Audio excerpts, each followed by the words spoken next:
বাবা নামের যে বট গাছটা আমার কাছ থেকে অনেক আগেই দূরে চলে গেছে। আজকে তার কথা আমার অনেক মনে পড়তেছে। এখন তো আর আমি চাইলে তার সঙ্গে দেখা করতে পারবো না, তাই তিনি আমার ছেড়ে অনেক দূরে চলে গেছে।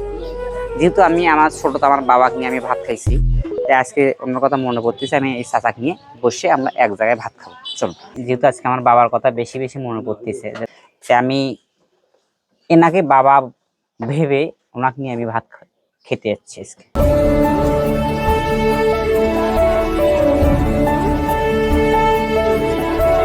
দুপুরে তো আপনার খাওয়া দাওয়া হয়নি না?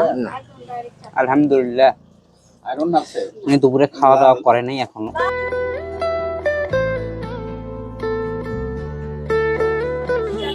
আপনার কি কখনো এই ধরুন আপনার ছেলেকে এইভাবে খাওয়াইছিল? খাওয়াই নাই। আপনার কেমন লাগছে? খুব ভালো লাগছে, খুব ভালো।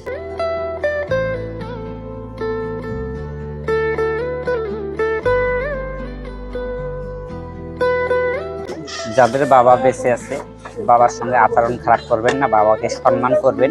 না থাকার কষ্টটা, যেমন আমার বাবা বেঁচে নেই, আজকে আমি কষ্টটা অনুভব করি। ওই জন্য যাদের বাবা আছে সবাইকে বাবা মাকে সম্মান করবেন। সবাইকে আসসালামু আলাইকুম।